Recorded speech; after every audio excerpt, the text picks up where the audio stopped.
It is another edition of the On the Mic podcast, and we are just days away from UFC 300.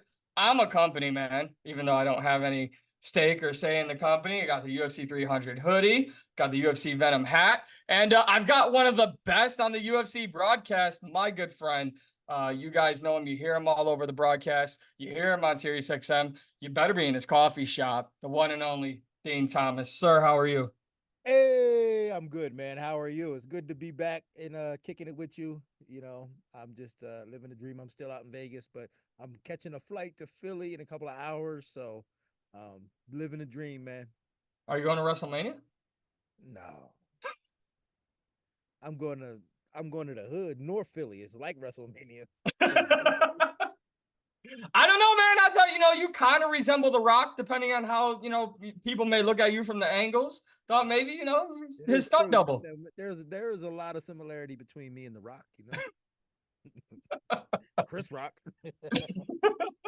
I've got to say this, though. One thing that and I'm not just saying it because you're here, but one thing I truly appreciate, if anyone is following the Dean Thomas, work schedule, you were just on with Rogan and his podcast, and then you make time for little old me. So if you're making time for me, that's like the best way to start off fight week for me. Well, I mean, to me, man, we all the same. Like everybody is the same. Like hanging out with you is the same as hanging out with Rogan. I just got off the broadcast right now for the fight. I'm You, still at the I'm still at the Apex. I just changed my clothes and I'm doing this podcast right now with you. And I just got off the broadcast for Chris Curtis and Brandon Allen. So what a fight that was too. yeah, They amazing both fight. they both look like they improved, and obviously Brendan got his win back. But great night of fights there at the Apex, and obviously I appreciate you going straight from the desk, into the studio to talk with me. And I appreciate that compliment because I do think we have a good time on here, and I don't even know where to start because UFC 300 is so historical.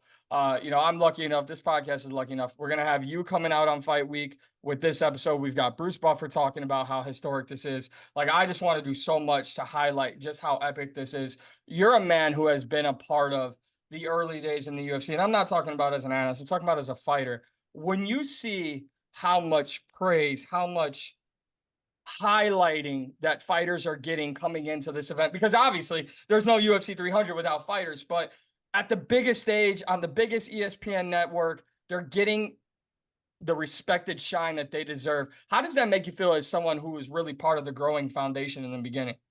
I mean, just to see the amount of investment that they put into marketing these fighters. Like that's the one thing that I don't think we understand that the UFC does in terms of how much they invest in fighters. It's easy to look at the UFC and go, "Oh man, they need to pay these guys more," but the reality is they invest so much into them. Kayla Harrison wasn't Kayla Harrison until she flirted with the idea of going to the UFC.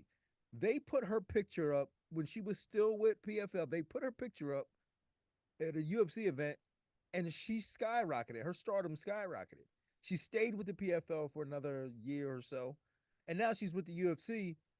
And the amount of publicity they've given her, the amount of shine and light they've given her, is tremendous. And it's all valid though. But that's what I'm saying. It's all valid. I'm just happy that the UFC is able to put the attention on these fighters the way they are. Every last one of them deserves it. I just got done talking to Captain America. You might know him as Eric Albison, the coach of Yes. Figgy. He had on a T-shirt that had half the face of Figgy, and the other half was Cody Garbrandt. Talk about title eliminator fight. I don't know if it's worthy of a title eliminator, but that's opening the card for UFC 300. Like two champions, former champions, opened in the card for UFC 300. What a crazy time we're living in of just being spoiled with good fights back to back to back to back. So many former and obviously current champions will be on this card. And you're right. For those that don't know, I think Kayla Harrison's biggest clip was when Amanda Nunes lost to Juliana Pena. She's sitting cage side screaming, no, no, and everyone's like, "Oh, Kayla Harrison lost her meal ticket. Yeah, they're like, She's not yeah, coming to the yeah, she UFC." messed up the bag. Yeah, right. Yeah. And then look how quickly things changed, and we'll talk about her fight against Holly Holm, but absolutely, and really, we'll just jump into the card because what I mean, if I said a guy, and I don't know where you stand on him, but if I said a guy who had one of the best title clinching performances in UFC history, and that's how I truly feel, Cody Garbrandt, when he took the belt from Dominic Cruz, sure, it has not gone his way since, but he's opening the card. He's the first fight when people are still like, okay, it's UFC night. We'll see you guys at 9 o'clock. We'll meet at the bar at 10 o'clock. What time's the main event? No, you can't do that for UFC 300. It's 4:30. Get your ass in their seats. Get the beer. Get over to the house. We got to start watching for fight number one. Obviously, it speaks to just how stacked this card is. But in a weird way, what do you think this does for both Figgy and Cody? Because this isn't just I'm a you know fight past prelim fighter. No, it's I'm opening the show on a historic show. Yeah, but what it does for them is it makes one of them very relevant and the other one, kind of relevant, for a lack of better terms. But it makes one of them very relevant. The line of guys at the bantamweight division is very long and it's very deep and it's very convoluted at the top.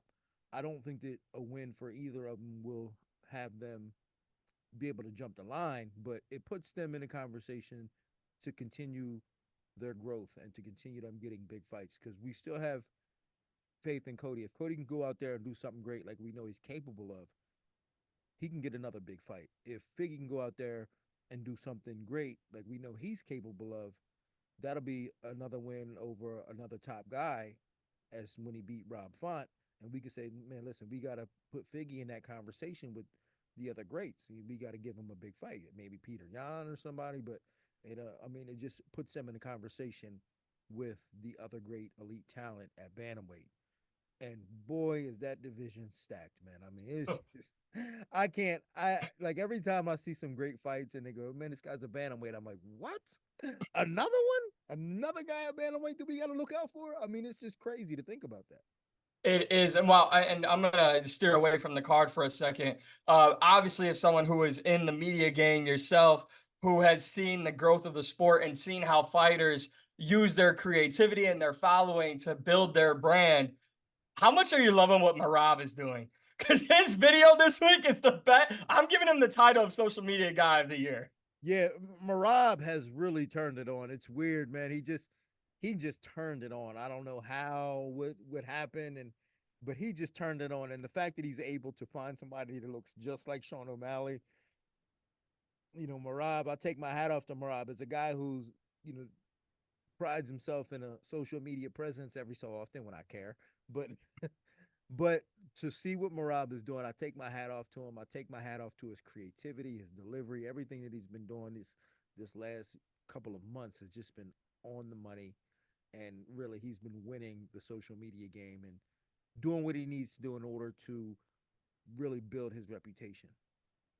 How would you classify, before we move on to other parts of the card, how would you classify Cody Garbrandt in his career? Because I've always said, and this is no disrespect to Cody because he could obviously kick my ass all the way through, but this was a guy who I think, and I feel like a lot of people have said his emotion or sometimes his ego could get the best of him.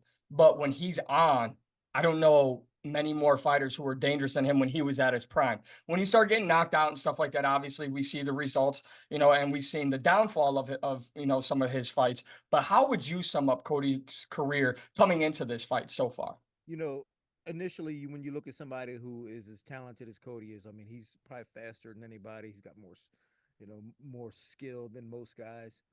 Um, but at the same time, it's still almost unfair to say that he underachieved. I mean, he was a champion. He did do a lot of great things. He had a lot of big fights, and if you look at the facts, I mean, yeah, he lost some big fights and he lost some pivotal moment fights to T.J. Dillashaw, and then got knocked out by Kai Car France. You could look at that and go, man, he underachieved. But at the end of the day, man, he had a great career. At the end of the day, I know so many other guys that just wouldn't have been able to have his career. Now you can't blame his emotions because his emotions got him the wins as well. Those were the same emotions that got him the win. He lived by the sword, he died by the sword. And the window of having a good career is only open for so long. His was what it was.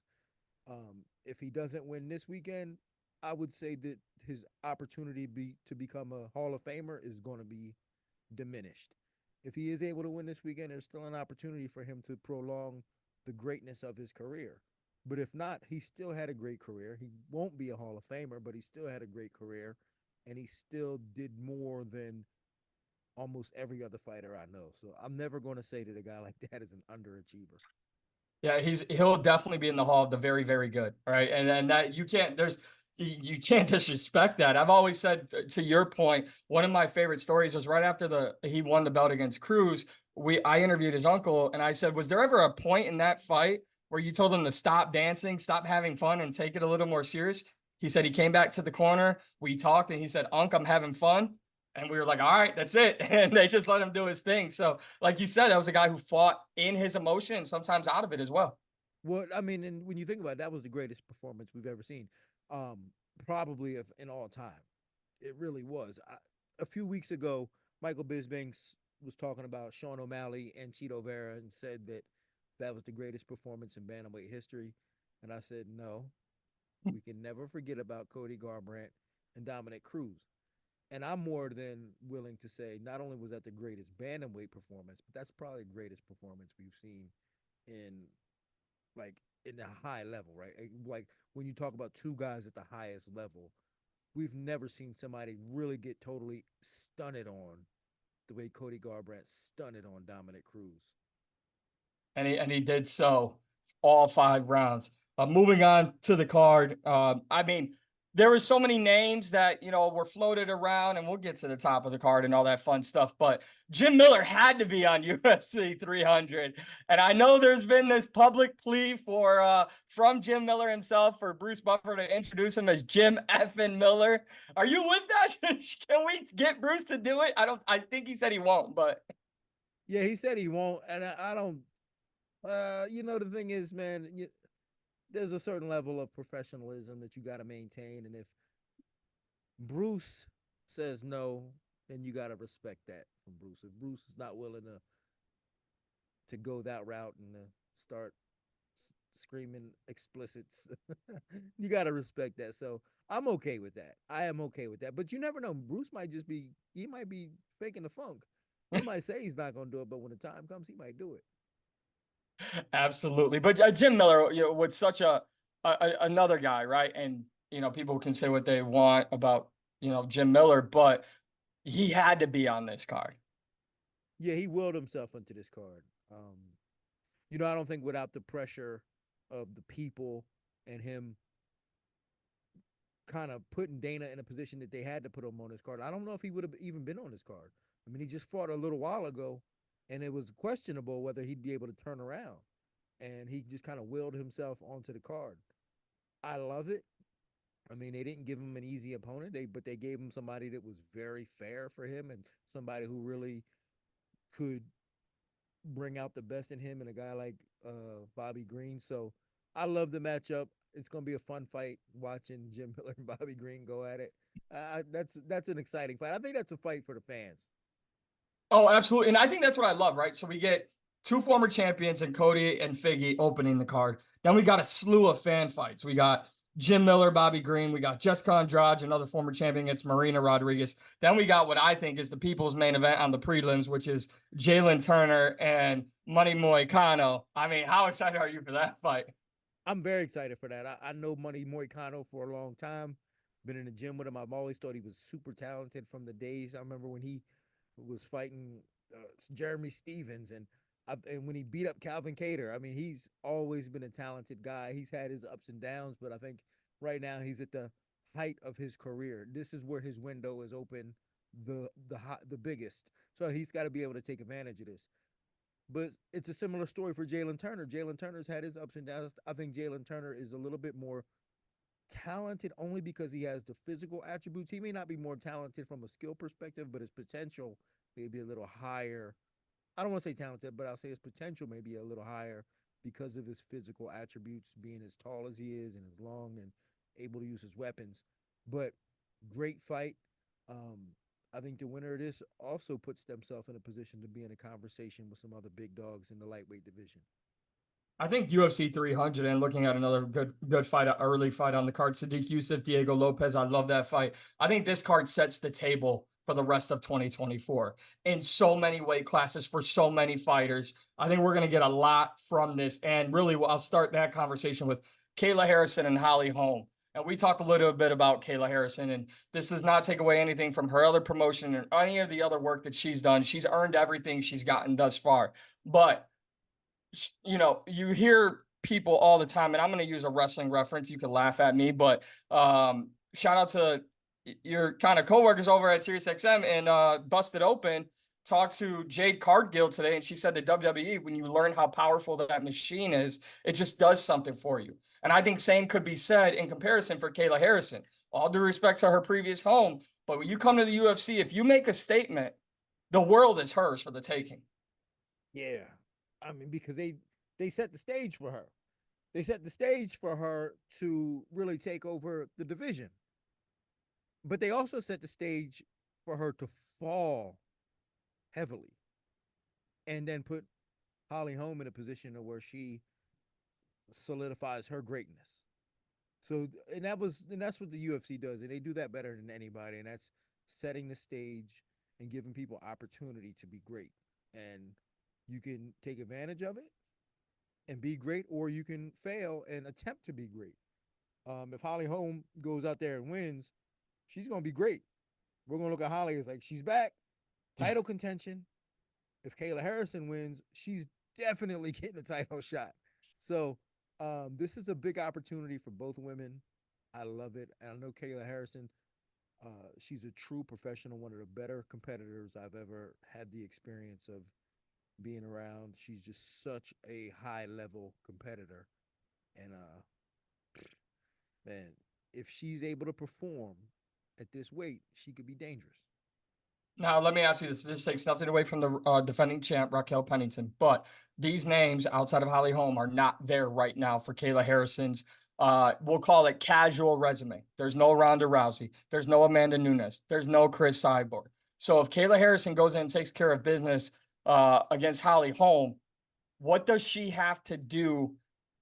Not that the casual fan respect means anything, but what does she have to do to take herself into the superstar spotlight where people are like, it doesn't matter who she fights, she's appointment viewing. We have to watch Kayla Harrison. Does she have to run through everybody?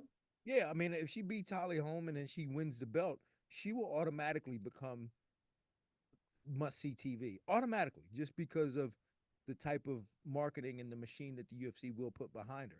She could become the next Ronda if that happens. And that would probably lure Amanda out of retirement. I So like it.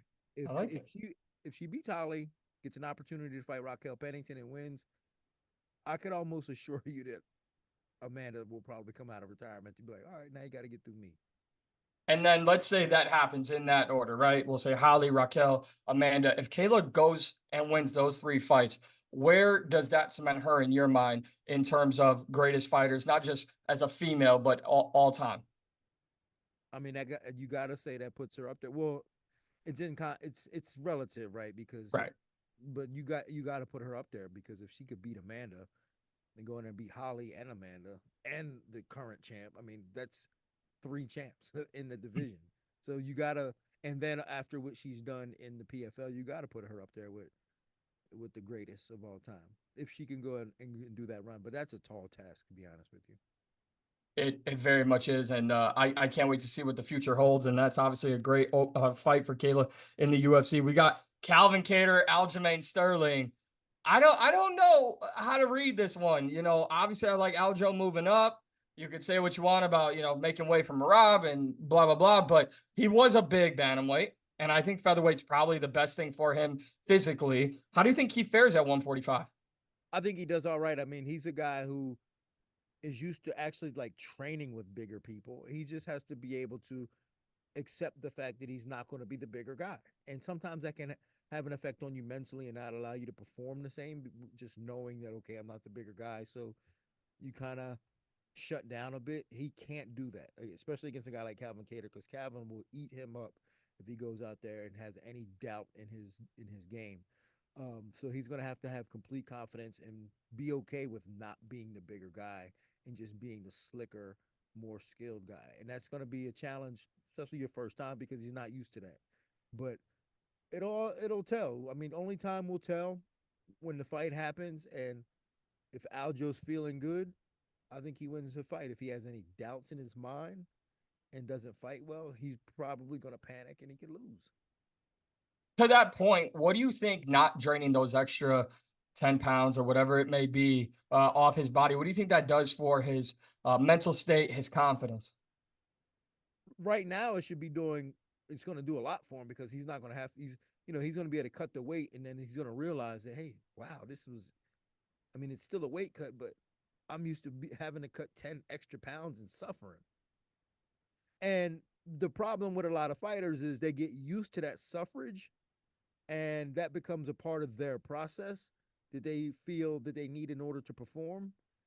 Sometimes that could kill them. Like, not going through that process of cutting weight could hurt them.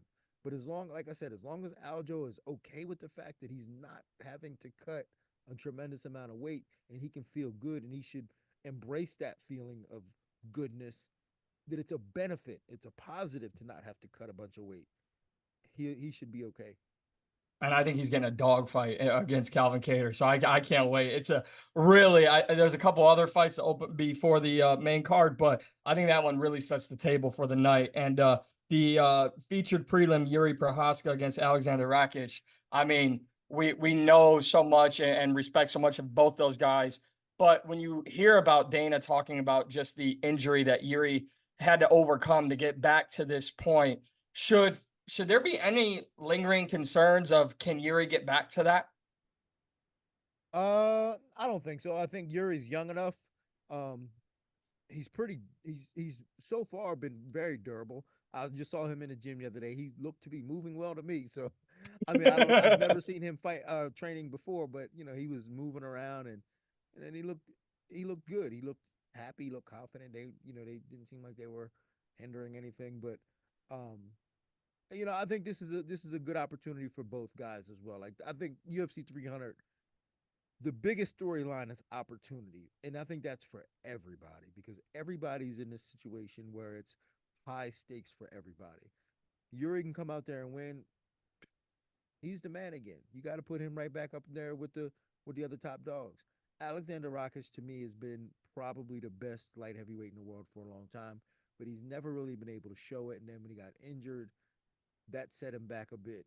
But this is an opportunity for him to come back after injury and fight a former champion and put himself in the conversation. So, um, I like to fight for both guys. I'm favoring Rakic, but you just never know.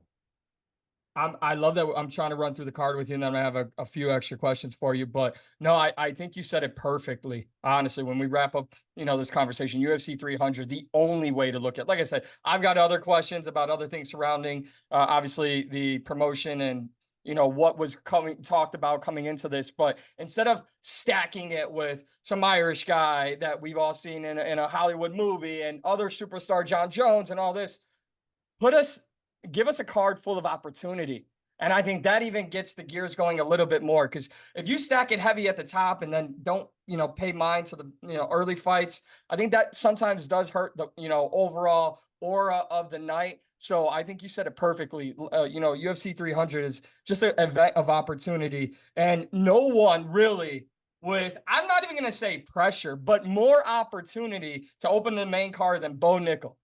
And people can say, I know UFC favoritism, blah, blah, blah, but they're giving him every single opportunity to come in, make the most of what they give him, and see what he can do with it. And with taking on Cody Brundage, I don't think he gets highly elevated after this fight if things go according to plan for him. But it does set a table for we're talking about him by the end of the year as a title contender. I mean, that's a bit ambitious. Um, the thing is, I don't necessarily think this is a step up in competition. But what I don't necessarily agree with was the fact that okay, so you bring him in, and I'm okay with bringing him in, and you give him the level of competition that you've given him, but then you can't talk about him being a contender. Right? You just can't. You can't. He can't go from Val Woodburn, Jamie Pickett, and and then Cody Brundage, a guy who's been known to fold under the lights, and then go, man, title contender. No, we can't do that. You got to. I'm okay with him having those fights. That's okay, but we just can't put him in the conversation with the greats, the guys who've been grinding it out. I mean, you got like Marvin Vittori and these guys. Man, these guys been around for so long, been in the trenches, had to go through the toughest guys in the division to get what they got. And now we're gonna cherry pick his opponents and then talk about title contention after you cherry picked his opponents. No, let's let him beat some good people, and then we can talk about title contention. But don't we can't. And I'm okay with him on the main card. I don't care if you had him in the main event, but let's just call it what it is. He's not fighting the top guys.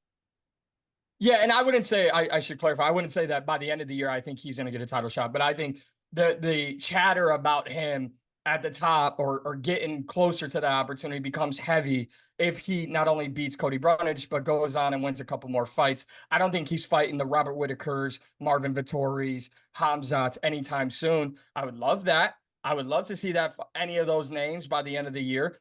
I don't know necessarily that it'll happen because, like you said, it's all about the path and how they're going to go about it.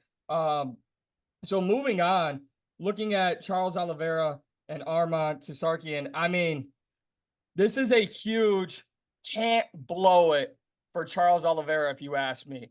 He's had multiple opportunities. Arman's rising. And as much as the BMF title is on the line, the fight right after them, both these fights go hand in hand. There's implications both ways. How do you feel about this fight? Charles Oliveira has had a very weird career. Whenever you thought he was going to do good, he blew it. And whenever you had him to lose, he came out and stunned everybody with a Charles Oliveira like performance. This is another situation. The problem with this situation is that he's the underdog. So, based on my theory, as him being the underdog, he should win. But then when you look at his other performances and then you start to go, when you refer to him as Charles Du Bronx and think he's the man, and based on my theory of that, him being the man, probably going to lose. Um, and that's where I stand on this fight. Like my heart tells me that he's going to win, but my brain tells me that he's going to lose. When I look at a guy like Arman Tsarukyan, who's just such a great competitor, maybe not the fighter that Charles Oliveira is, but he's a better competitor. If he goes out there and forces competition out of Charles and forces him to compete for positions, compete for space on the floor, compete for these exchanges, he beats Charles. If Charles turns this into a fight of danger and trying to cut you open and just throwing fists, then Charles could win this fight because he forced it into a dirty fight. But I think that when you talk about competition, Tsarukyan is built for competition. I think Tsarukyan would win this fight, and that puts him in a position where he should be fighting for a title. The problem is he just doesn't have the name. So I'm sure the UFC is probably hoping that Charles wins because Charles has the name that you can automatically say, man, let's give this guy a title shot.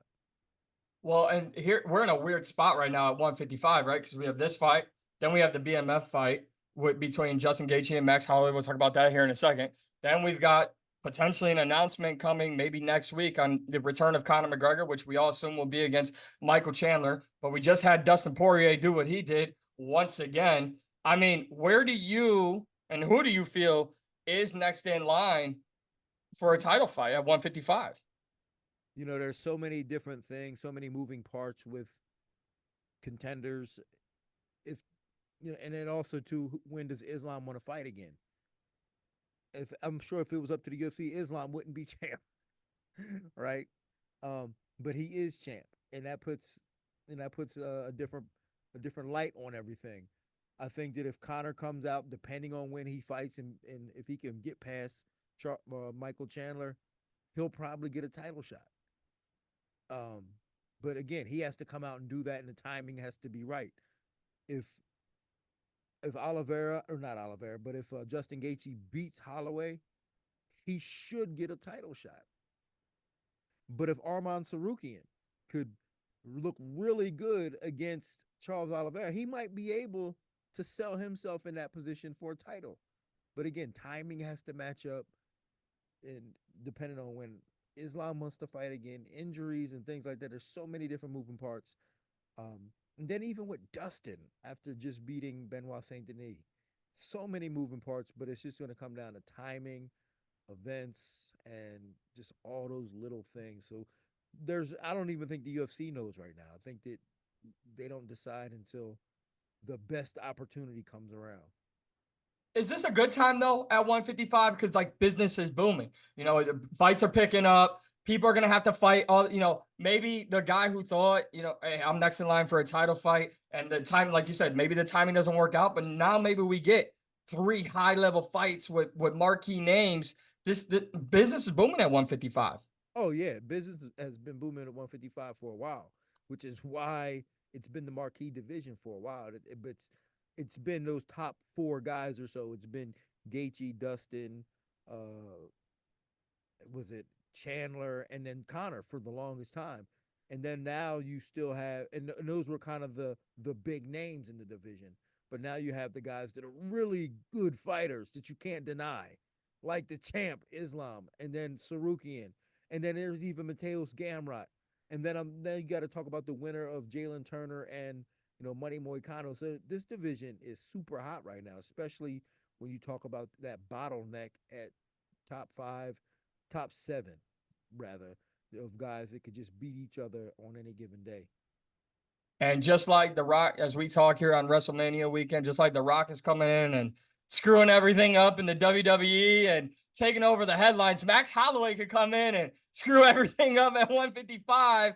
It's a different approach to the first time we saw him at 155. Do you think Max stands a chance against a guy so dangerous like Justin Gaethje? And they both love violence, but what does Max have to do differently in a fight against Gaethje?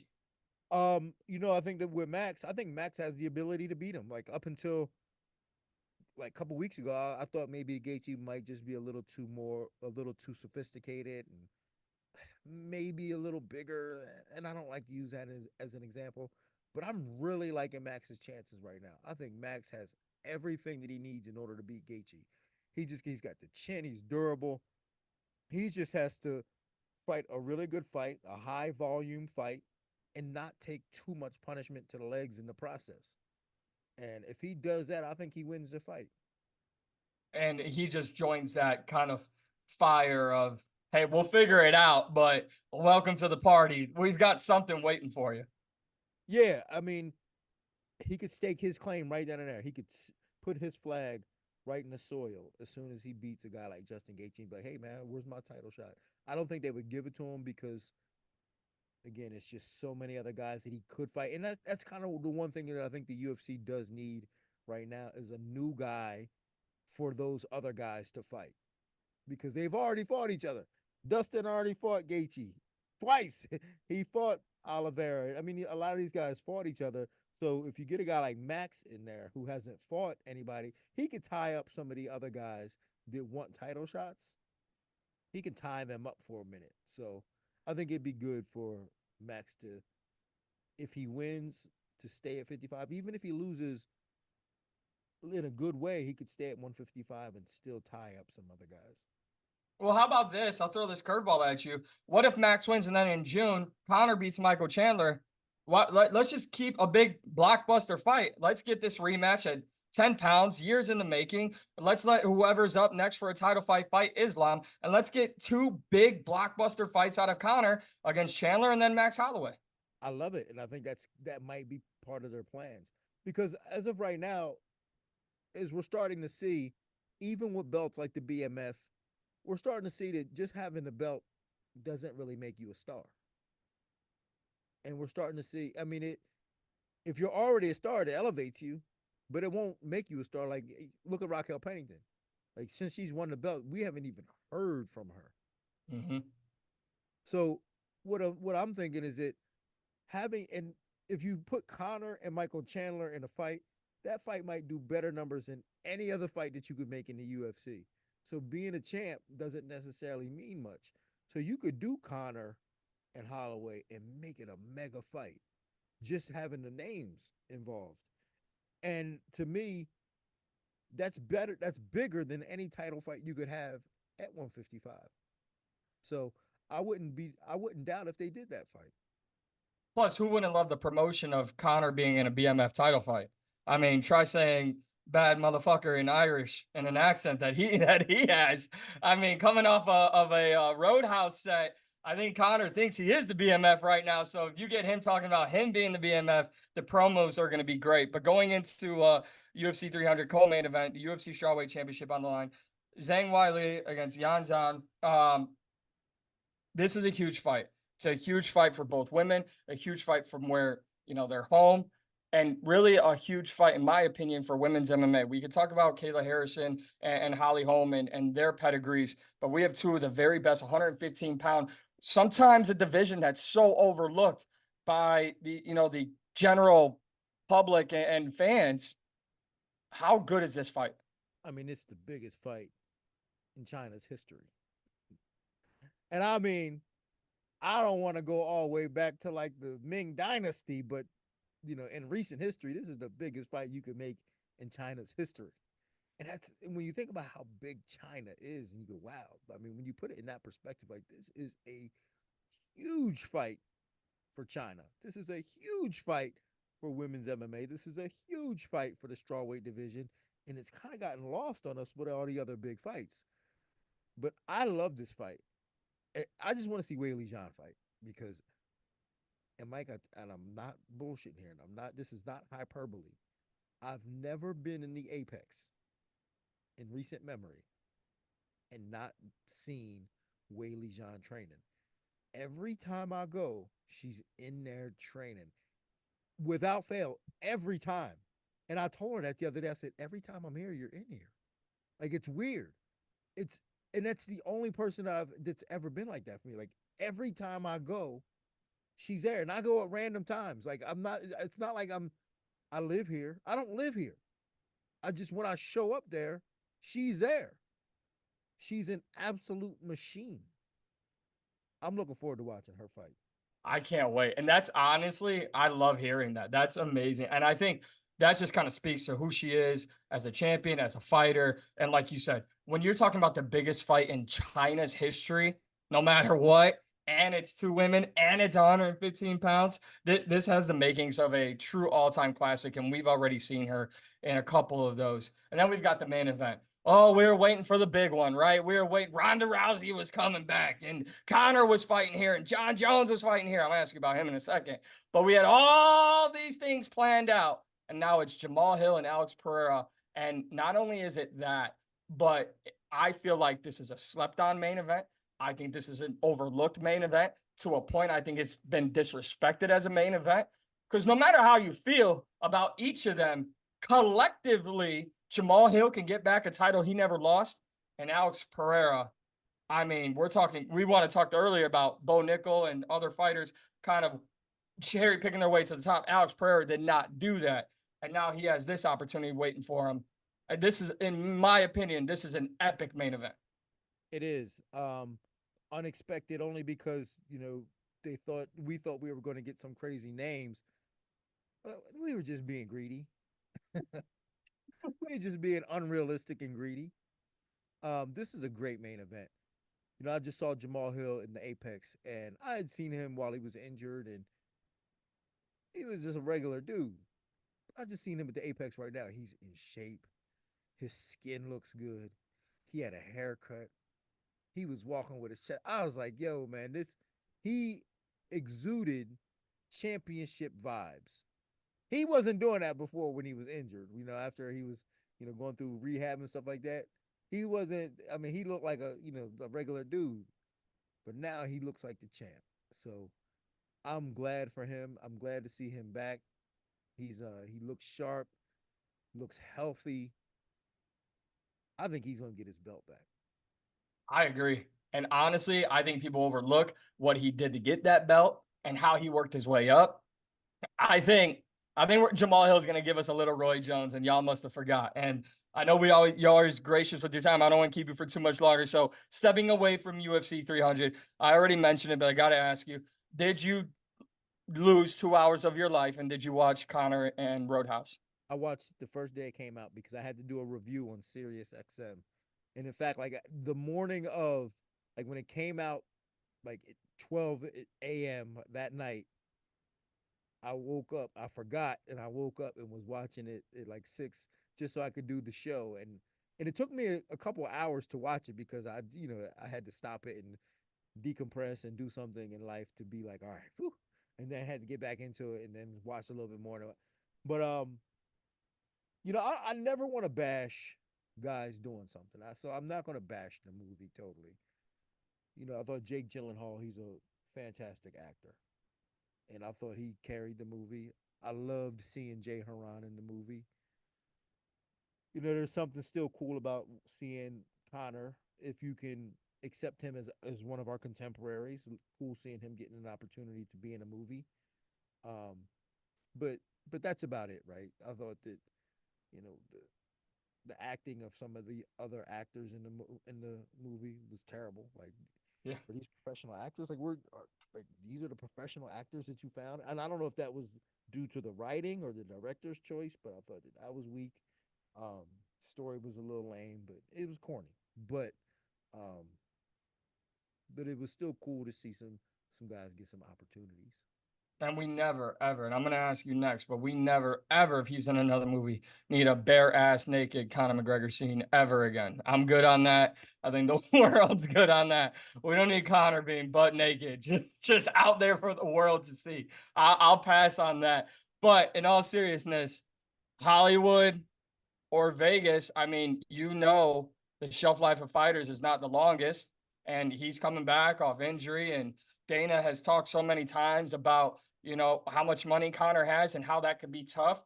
Where do you think Connor's best future is? Is it just doing business? Is it in Hollywood? Or do you It's think he it's should not in come back? Hollywood. It's not going to be in Hollywood. The To be a good actor, I mean, he could. It takes a lot of discipline, and not that Connor doesn't have it. I just don't think that Connor will follow directions, right? To be able to be directed. It's like that's what people don't understand. I think that this movie probably took so much out of him, which is why he wants to come back to fighting. I think this movie, like him having to show up 6 a.m. and listen to people and hit his marks and okay, do it again and do it again and do it again. And that probably took so much out of him because he's used to being on his own time. Fighters are used to showing up and training hard, but at their own on their own time. And to have to go somewhere and to okay, we're doing a take, and he's in it. Cut. The lighting was off. Start over. Probably pissed him off millions and millions and millions of times, and he's just not used to. He's not. Fighters are not built for that life, and I'm not sure he's going to be willing to do that in Hollywood over and over and over again. We've seen you as a coach. We've seen you as a fighter. We've seen you as an analyst. We've seen you do stand up comedy. So then you're just going to take his place in Hollywood, then, right? We got to get you in some movies. I'm staying in Vegas right now for a month because I'm currently filming a movie called Sensor Addiction in Hollywood, and it was easier for me to travel back and forth from Vegas to LA than it would have been for me to travel to from Florida to LA. So I'm actually currently filming a movie right now. I love that. Congratulations to you. I got just two more here, and I really appreciate your time as always. Today, before we recorded this podcast, news came out about guess who? John Jones, and supposedly threatening, the drug test sampler and those that were coming there to kind of just really get the ball rolling on his drug testing. Is this something the UFC will just be like, all right, like we'll just let it play out however it does in the legal system, we'll just move past it? Or do you think they need to pay attention and be like, John, like you don't have much more, like can we just get you through these last few fights? I mean, I don't want to make light of the situation, but it's John Jones. I mean, what the fuck did we expect? I mean, it's just we just should expect things to be with some turmoil when we're dealing with John Jones. You got to expect chaos. You got to expect it to not go smooth in terms of John Jones. I don't even know why this is not news. Right. You know, I mean, it's news only because it's the first thing that's happened in a while. But is it really news? It's John Jones, doing something stupid. It's not really news. Like we're used to this. So we just gotta go, all right, did he take the test? He said he did he give his sample? Like chances are if it comes back dirty, again, it's John Jones. Like we should expect that.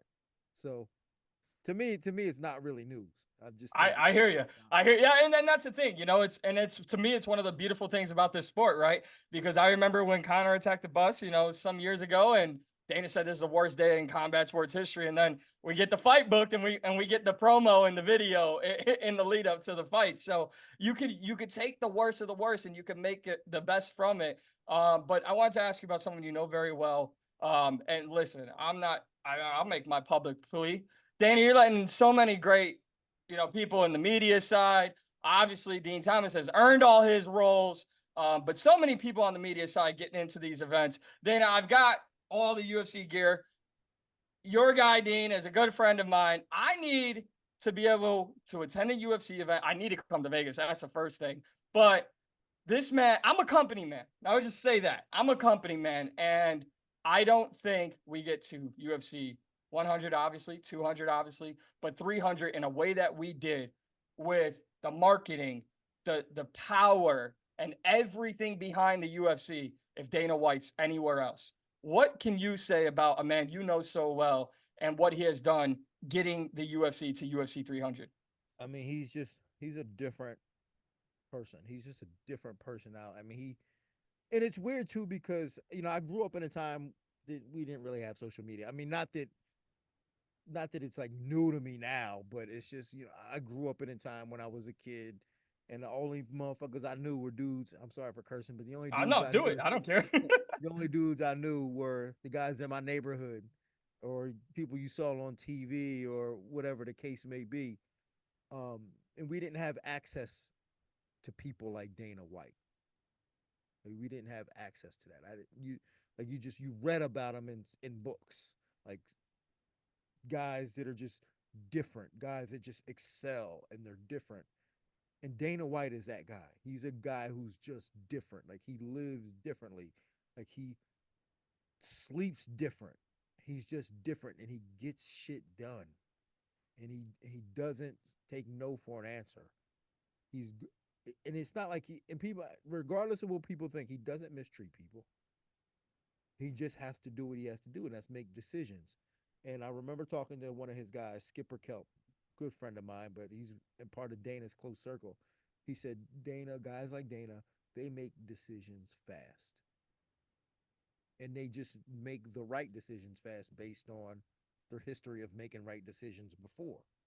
So they know how to make decisions fast. And that's the one thing that I've realized about most people, like most of my friends. Like you could say you can ask them, "Hey, you want to go to a party?" I got to think about it. But hey, do you want to buy this? Want to buy this car? I'm gonna think about it. I got to check in with. When you deal with people like Dana White, they know right away whether it's yes or no. Yes, boom, do it. No, boom, forget about it. Don't even bring it up ever again. And that's the way they live their life. They make decisions fast, and it's normally a good decision because they're used to making good decisions. They know they know the what it takes, the ingredients for success, so they know when to pull the trigger. And guys like Dana just know how to do it, and that's why we are where we are at UFC 300, and that's why companies like Bellator just got sold. Absolutely. That was going to be the other thing I was going to ask you. And going off of just him being different, what has he done historically in your eyes for combat sports? We could talk about all the other promoters, boxing, MMA, all that. But in my opinion, when it comes down to the history of combat sports, no person walking this planet or who has previously walked this planet took one thing and made it everything. And that's what Dana White has done. What would you say he's done historically? I mean, think about this: like all the big moments that has really put the UFC over everything else. It all came down to moments. It wasn't just a, and these moments were obviously, it was an evolution, but there were like big jumps in MMA. And the reason why I can speak on this is because I've been around, and I've been around when MMA was, when UFC wasn't the top dog. It was all these other different shows, but the UFC was able to have moments that other organizations weren't. And they really took advantage of those moments. For one, and I remember when the UFC, or when Zuffa bought the UFC, because it was up for sale for like $2 million, and the owner of American Top Team was going to buy it. Thank God he didn't. Right? Thank God he didn't. But Dana bought it, somehow convinced the Fertitas to put a bunch of money into it. Good, that was Dana who convinced the Fertitas to put a bunch of money into it, was able to hire the right people to get behind it, and work in ways in which other organizations didn't. For instance, I work, when you look at these other organizations, they have like 20 employees. The UFC has like 500. But Dana was able to put people in positions to do things that he didn't necessarily have to micromanage. He was able to find the right people to do things. Again, that's part of the infrastructure of the growth, but then it came down to moments. The Ultimate Fighter. Luckily, Forrest and Stephen Bonner had the fight they had. But that, again, that moment, then the UFC getting on Fox, that moment. And just even little things like the speech of Dana, do you want to be a fucking fighter? That was a moment. So the UFC's had all these moments that you can attribute to Dana. During COVID, when Disney told Dana he couldn't do it, he said, "No, I'm doing it." He said, there's 500 people that work for this company that are relying on paychecks. I'm not letting them go out. We're doing it, and they did it. A moment. So again, it just comes down to these moments, and it's easy to criticize Dana, and it's easy to look at, oh, they're only paying him this much and that much.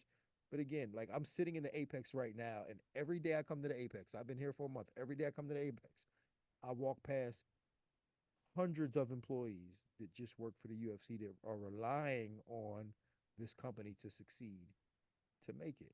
And I'm just like, man, can't do this at Bellator, can't do this at the PFL, right? So, and it's because of Dana's vision and the people he put in place in order to make this happen.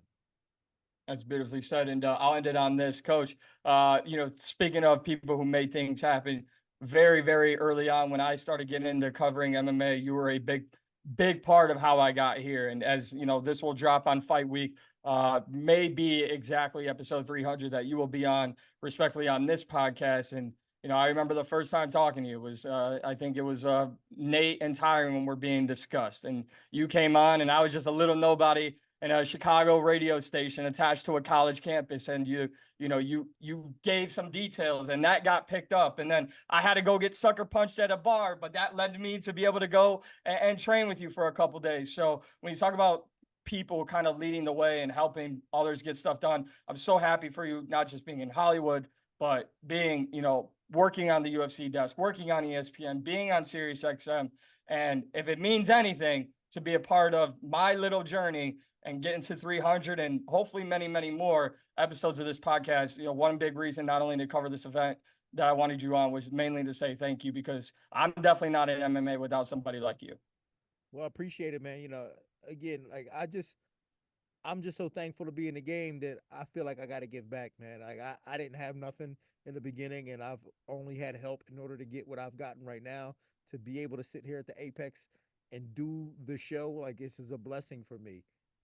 That security lets me in this building after everybody's going, and I'm still here doing the show. I have this pass and this luxury to do this. That, man, why would I not give back? I got to give back. I got to send Well, the elevator back down and see if I can pull somebody else back up. I appreciate it.